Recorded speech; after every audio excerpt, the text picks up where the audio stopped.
Every person in the world today is moving toward one of two outcomes. Either standing with the Lamb or standing against the Lamb. So today, we're going to look at a chapter, Revelation 14, that draws a line in the sand. It shows us two different groups of people. It shows us two different marks of identity. One of them we talked about last week, the mark of the beast.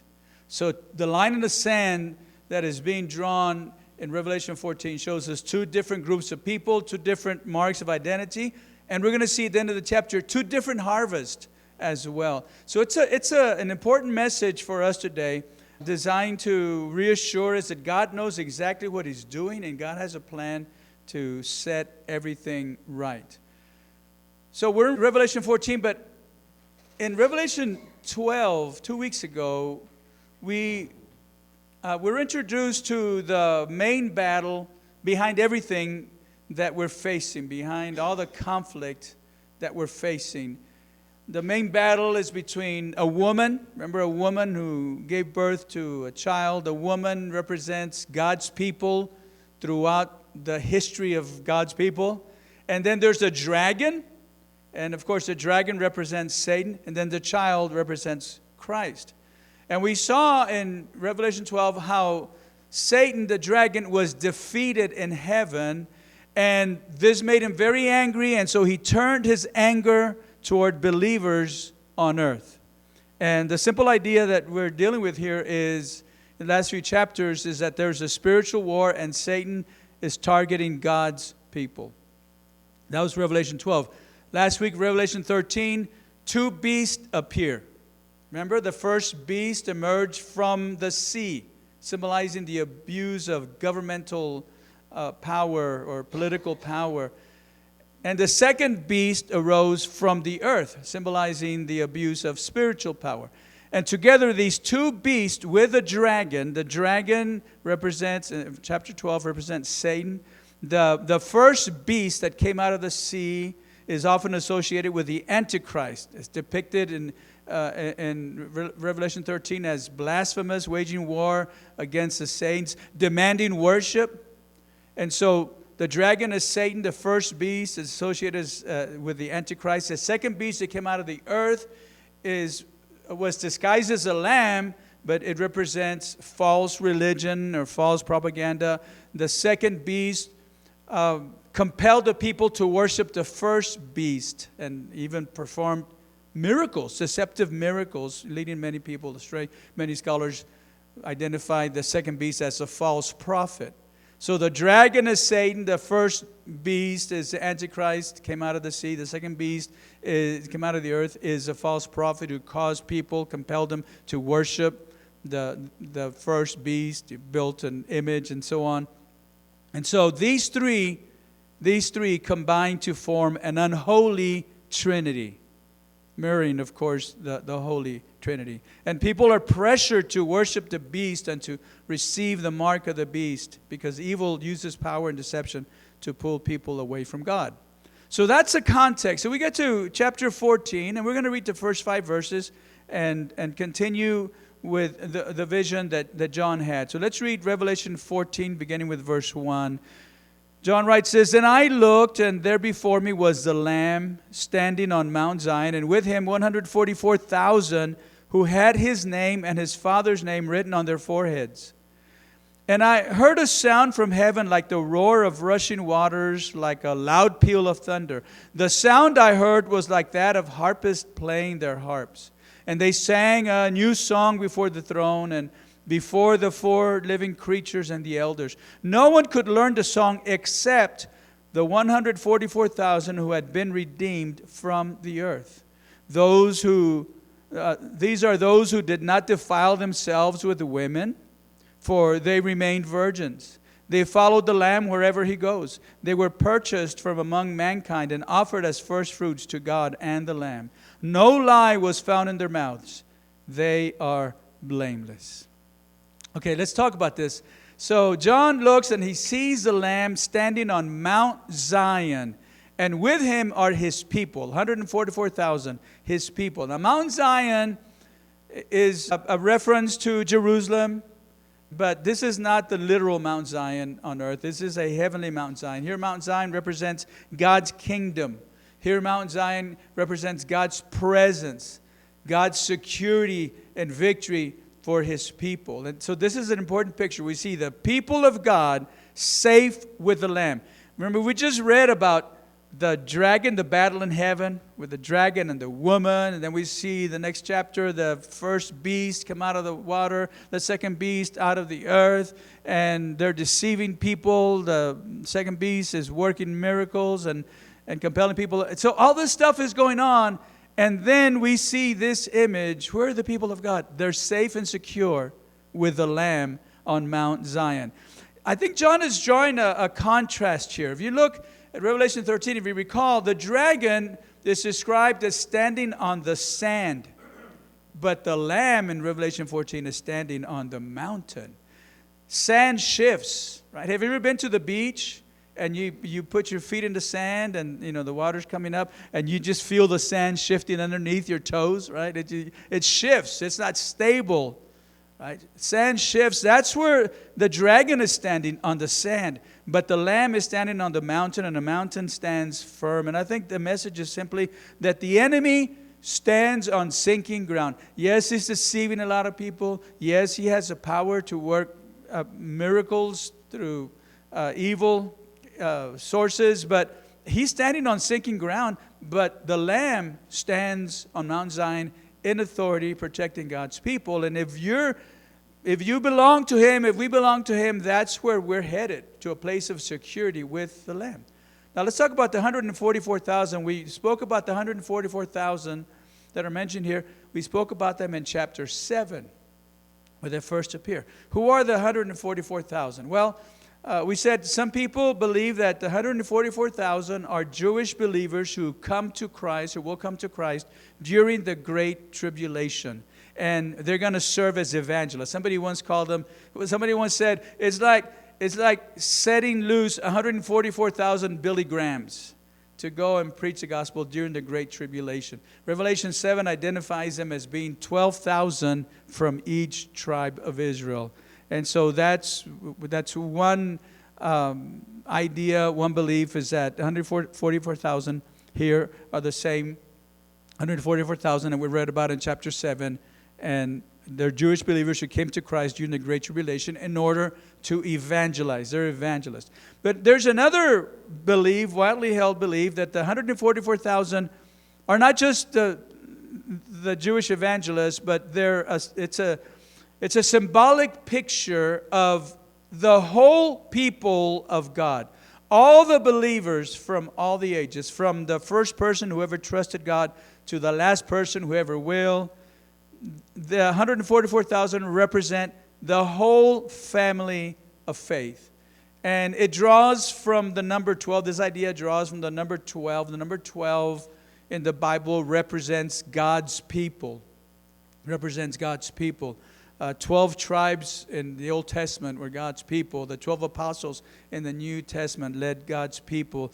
And the fact that in chapter 7 of Revelation that they're listed as 12,000 from this tribe, 12,000 from this tribe, could be symbolic and not literal in this belief. The number 1,000 is a number of completeness.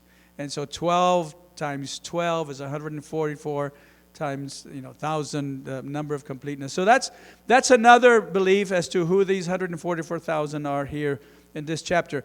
Whatever the case, verses 1 through 5 describe the marks and the habits of these people. These are the Lamb's people. And I think it's important to understand this. John isn't writing primarily to sketch a future for us and say, here's what's going to happen in the future. Certainly that's part of it.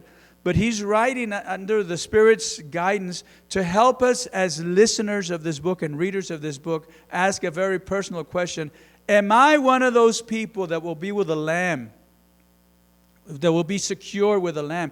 Do I belong to the Lamb? And so John answers that question That we should ask ourselves, am I going to be there? Am I one of those people? John answers that question by listing some characteristics that we read about here. First, he says that the followers of the Lamb are identified by his name and the Father's name. Did you see that in verse 1? He said, and with him 144,000 who had his name and his Father's name written on their foreheads. And so these are people who bear God's identity. Just like a bride takes her husband's name or a child carries the family name, those who come to Christ are marked by his name in their lives. They carry the name of Christ, and as Paul said, they bear the marks of Christ. And secondly, he says that they sing a new song before the throne. This is a lot of worship. How many times have we come back to the idea of worship? We began this study in Revelation 4 and 5 with a big scene, of a big worship service, as it were, in heaven. We've returned to it time and again. Here it is again. It's a worship service, and they're singing a new song. Revelation, the book of Revelation has already introduced this new song in chapter 5. And this idea of a new song goes all the way back to the Old Testament. Remember when the Israelites were delivered from Egypt, they sang a new song in the desert and of deliverance. The psalmist wrote about how God gave him a new song. I mean, there's songs of praise to God as creator, but this new song celebrates redemption. This new song is not just a song that celebrates God as creator, or God as deliverer, God, as all the things that he did for his people in the Old Testament.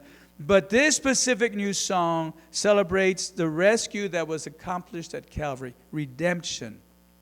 Think of Israel's song after the Exodus. It was new. It was a new song because they had never experienced deliverance like that. Now this is a song that only the redeemed can sing. This is a song that angels can't sing. Angels can't join in. Only the redeemed can sing a song, because this is a song that is shaped by the experience of being saved. It's a beautiful song of redemption.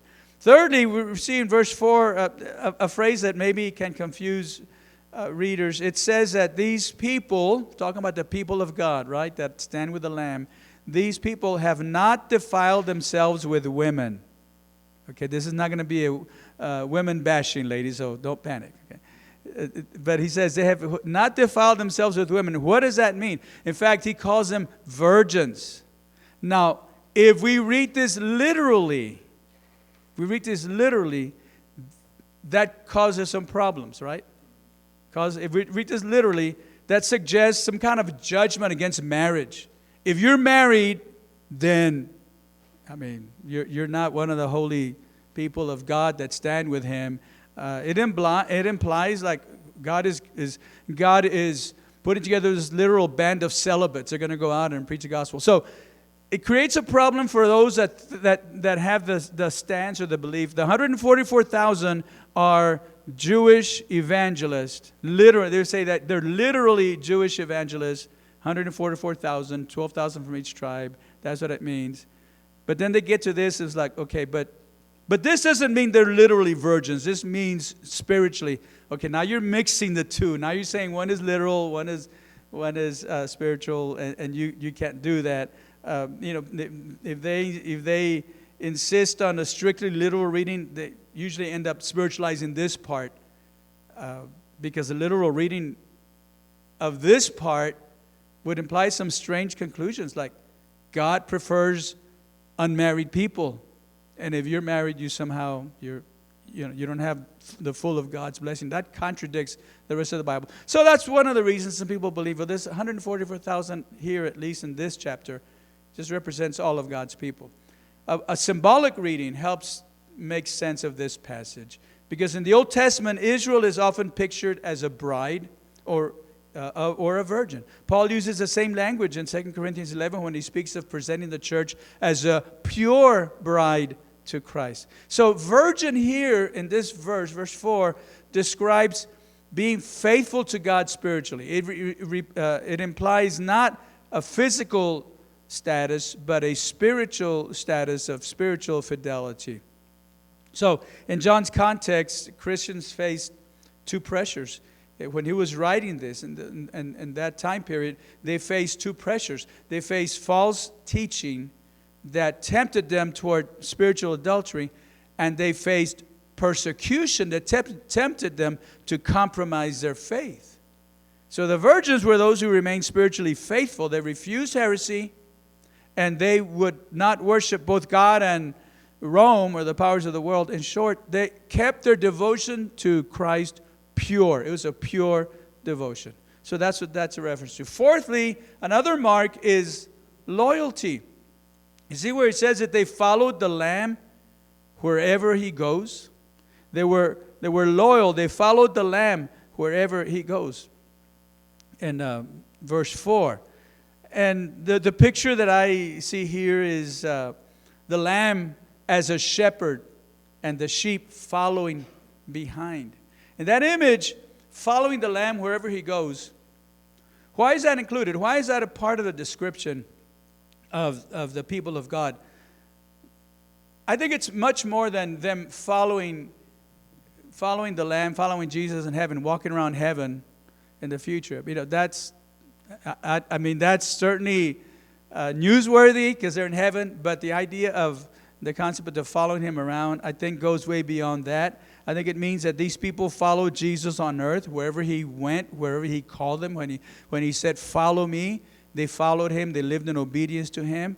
John, who's having this vision and wrote this down, models this himself. He followed Jesus from the very beginning. He followed Jesus to the cross, followed Jesus to the resurrection, to the birth of the church. He was following Jesus when he was exiled to the island of Patmos and when he had this vision. So following the Lamb is a lifelong call. It may lead us to unexpected places, right?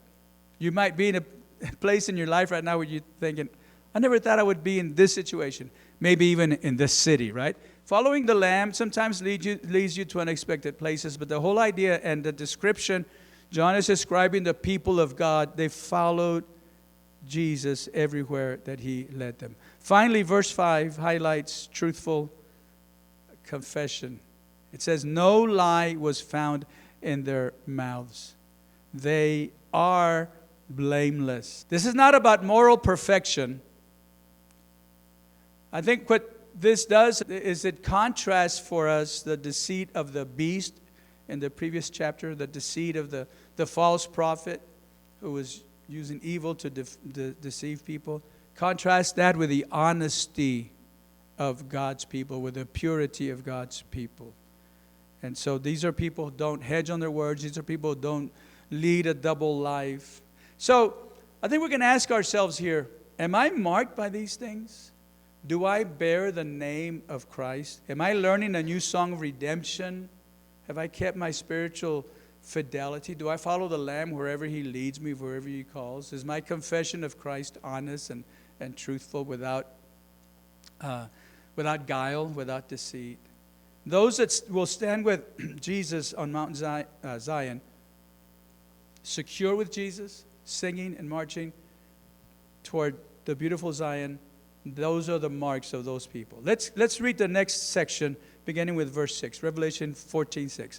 Then I saw another angel flying in midair, and he had the eternal gospel to proclaim to those who live on the earth, to every nation, tribe, language, and people. He said in a loud voice, fear God and give him glory, because the hour of his judgment has come. Worship him who made the heavens, the earth, the sea, and the springs of water. A second angel followed and said, fallen, fallen is Babylon the Great, which made all the nations drink the maddening wine of her adulteries. A third angel followed them and said in a loud voice, if anyone worships the beast and its image and receives its mark on their forehead or on their hand, they too will drink the wine of God's fury, which has been poured full strength into the cup of his wrath. They will be tormented with burning sulfur in the presence of the holy angels and of the Lamb. And the smoke of their torment will rise forever and ever. There will be no rest day or night for those who worship the beast and its image, or for anyone who receives the mark of its name. This calls for patient endurance on the part of the people of God who keep His commands and remain faithful to Jesus. Then I heard a voice from heaven say, write this, blessed are the dead who die in the Lord from now on. Yes, says the Spirit, they will rest from their labors, for their deeds will follow them. What we see here is three angels that fly across the sky, delivering these urgent final warnings. This is a final warning and the eternal gospel to the world. The first angel calls everyone to fear God, to give Him glory, and to worship the Creator because of the hour of judgment that has arrived. Notice what this means.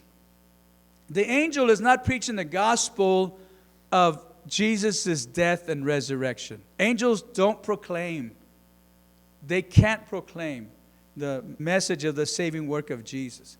Angels can nudge people into encounters. We're the ones who are privileged to proclaim the gospel of Jesus. The angels can't do that. They can just nudge. You know the example of the angel who directed Philip, the evangelist in the book of Acts, directed him to encounter the Ethiopian eunuch. Angels can do that. But the proclamation of Christ's saving work, that's our task as the redeemed. So why does this angel carry the eternal gospel? Well, that phrase points us to this very important truth about God's nature, and that is that He is creator. Look at verse 7 again.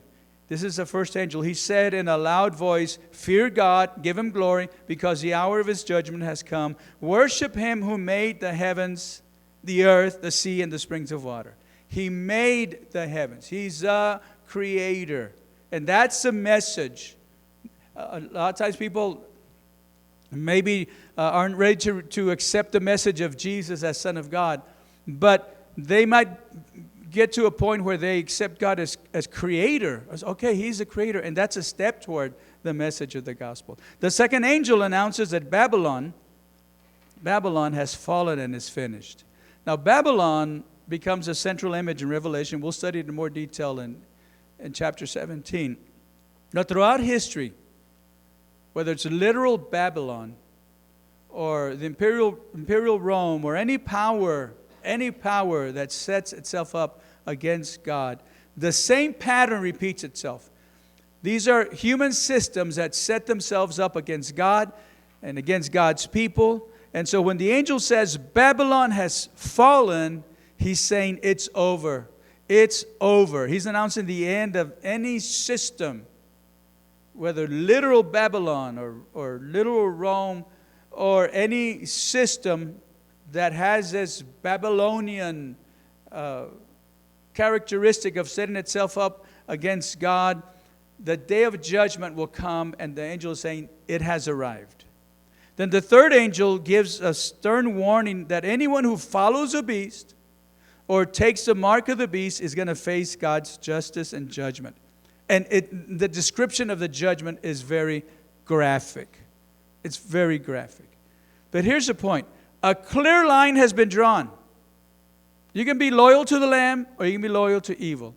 If you're loyal to the Lamb, you're going to be secure with the Lamb on Mount Zion. If you're loyal to evil, you're going to be defeated. You're going to suffer the judgment and justice of God if you are loyal to the beast, to any form, even before the Great Tribulation, even today, like old literal Babylon and Rome and other powers, those powers, those governments collapse and will collapse. And I think this is an important section that encourages us as believers, as John writes, this calls for patient endurance. It encourages us to endure, to obey Him, and stay faithful.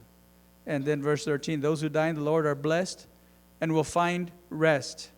Let's finish this section, because in the next section, John depicts two harvests. Verse 14, I looked, and there before me was a white cloud, and seated on the cloud was one like the Son of Man with a crown of gold on his head and a sharp sickle in his hand. Then another angel came out of the temple and called in a loud voice to him who was sitting on the cloud, take your sickle and reap, because the time to reap has come, for the harvest of the earth is ripe. So he who was seated on the cloud swung his sickle over the earth was harvested. Another angel came out of the temple in heaven, and he too had a sharp sickle. Still another angel who had charge of the fire came from the altar and called in a loud voice to him who had the sharp sickle, "Take your sharp sickle and gather the clusters of grapes from the earth's vine, because its grapes are ripe." Then the angel swung his sickle on the earth, gathered its grapes, and threw them into the great winepress of God's what? Wrath. They were trampled in the winepress outside the city, and blood flowed out of the press, rising as high as the horses' bridles for a distance of 1,600 stadia. Now, what is this about? Well, what John sees here is someone that is described as the Son of Man. Most scholars think this is Jesus. There are some who think it can't be, and I'll tell you why in just a second. But he's depicting the reaping of the earth in judgment. In the first case, though, he's depicting the grain harvest, which, like I said, people believe it's Jesus, who swings a sickle and the earth is harvested. In other words, this is a gathering of the righteous. This is Jesus gathering the righteous, the good wheat. Now, for those who say, well, that can't be Jesus. That can't be Jesus. They say that because they said, how can Jesus take orders from the angel? Because you notice we read, John saw one who looked like the Son of Man with a sickle. Then an angel appeared and told him, swing the sickle, it's time. It's time to gather. And they're saying, how can the angel command Jesus? I don't know. I don't have an answer to that. But, most people believe this is a grain harvest, Jesus gathering the righteous. But then the grape harvest is a second, darker harvest. An angel gathers the grapes of the earth, those who rejected God. And we know this is judgment because it says that he threw them into the great winepress of God's wrath. Right? Great winepress of God's wrath. And so this imagery of sickle cutting through, the grapes and crushing the grapes just illustrates the level of God's wrath, and the description of it is catastrophic.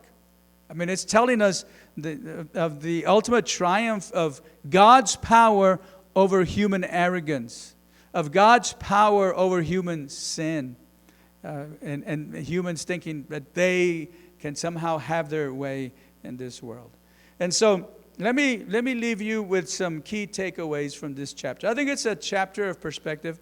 Revelation 14 has just given us this almost behind-the-scenes look, this perspective that God is going to reward those who stay faithful to Him and bring judgment on evil. Here are some key takeaways. Number one, God knows His people. The Lamb knows His people. They belong to Him, and He keeps them secure. They're on Mount Zion with Jesus, not on the beach on sand with the evil one. But He knows who His people are. Their characteristics are very vivid. Secondly, the world system is temporary. Everything in this world that is opposed to God is going to collapse. Every system, every government, everything that is opposed to God is going to collapse. Thirdly, the three angels that flew, and they came out giving warnings to people, because a choice has to be made. Everyone's going to face consequences based on their choice. And the choice is to follow the Lamb or to follow the dragon. A choice has to be made. We can't be neutral. And then finally, justice will be served. History is moving toward a final and very decisive separation where God is going to set everything right. Despite present evil, sometimes we worry, we feel maybe even a little despair about evil in our world. This chapter gives us a message of assurance, but also a message of warning. Stay faithful to God. Don't be deceived by the world. And remember that God's people will be saved, are secure in Jesus while evil is judged. Let's finish with a prayer as we thank God for His word. And Also, we thank God for the security that we have in Him. Would you pray with me? Father, thank you today for this look at this chapter. Lord, I know there's so much more that we could draw out. But even the little that we've drawn out today fills our hearts with hope and with confidence. Not confidence in ourselves, but confidence in you. Confidence that you're a God who protects us and keeps us. And we know, Father, by looking around, looking at the history of this world and ancient history and not so ancient history, more current history, we know that there are systems that are opposed to you. We see their effects. We see them being played out in our lives and decisions that are made in our government and so on. But God, you're in control. We don't have to fear. We just have to be faithful. We thank you for the calling that you've given us. And Lord, I pray that you would stir our hearts to remain faithful to you and to bring others along who will follow you everywhere you go. We want to be your followers everywhere we go. We pray this in Jesus' name. Amen. Amen.